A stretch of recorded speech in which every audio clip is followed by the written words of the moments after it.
Whoever said these old movies had to be silent, right? This is an Instamatic M80 projector made by Eastman Kodak in 1967.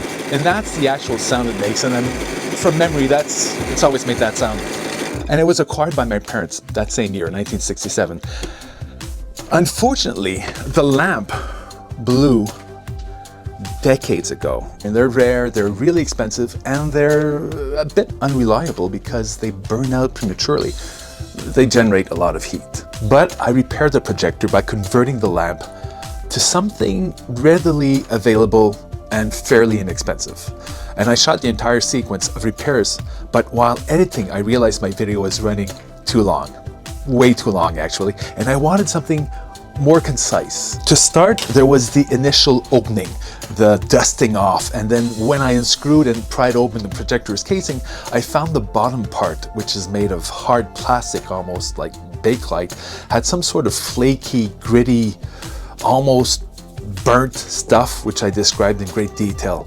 Really not necessary, but there was over 5 minutes of me brushing and vacuuming that material away. I'm still not sure what that stuff is actually, but I think it might have been a heat-resistant paint which flaked off after all those decades. I also shot extensively my attempts at piecing together a new lamp from other lamp parts, getting shocked while displaying one possible solution, and then on and on to finally cutting into a sealed halogen lamp so I could epoxy the ceramic base of another halogen lamp and get the wiring in, which was probably the easiest part. It was just attaching the two wires from the old lamp socket to the new lamp with wire nuts.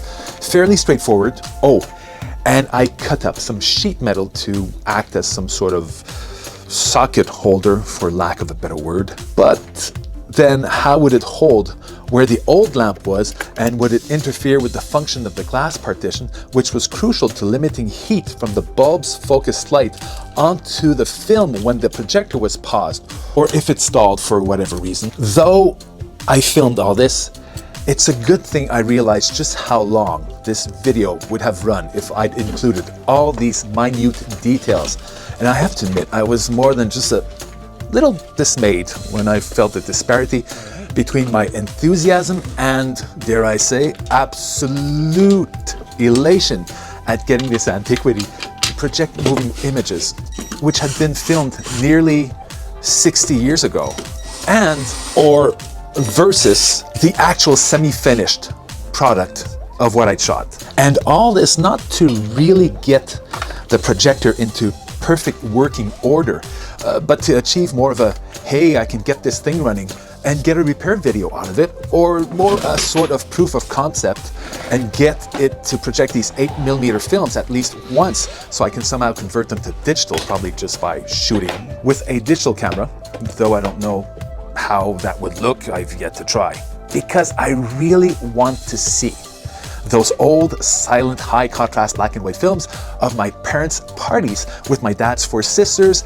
in party dresses. I'm sure they were 60s inspired colorful, and their husbands all wearing pristine white shirts with skinny ties. And oh, I went as far as detailing one unnamed aunt dunking her dentures in the drink her brother-in-law was holding as they danced, and then trying to put them back into her mouth, only to have another brother-in-law wrestle the dentures away from her to put them in his mouth, and they're all pissing themselves laughing. And I don't think I've ever once in my life partied that hard. Yeah. But man, 10-year-old me was mortified when I saw those films. It was Aunt Nora. Sorry, Cousin Sharon.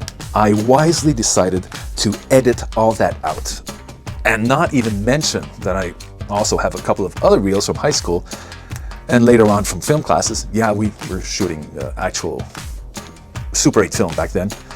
That was such a long time ago. For brevity's sake, I decided to cut all those things out and leave them on the cutting room floor, as they used to say in the business way back when. Because there were just too many unnecessary details and long-winded explanations, and I'd probably still be rambling.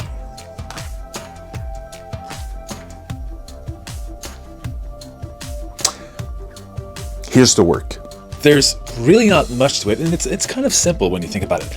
All I did was take the old lamp out, and I just cut the wires and connected a new lamp, which I made. Well, not a lamp, it's a Franken lamp. It is, yes, it's butt ugly, but it does work. And it's held in place with this holder, this holster, this clamp that I made out of sheet metal. It fits right behind the old socket.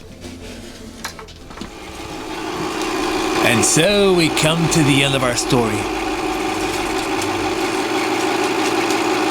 Thank you for watching.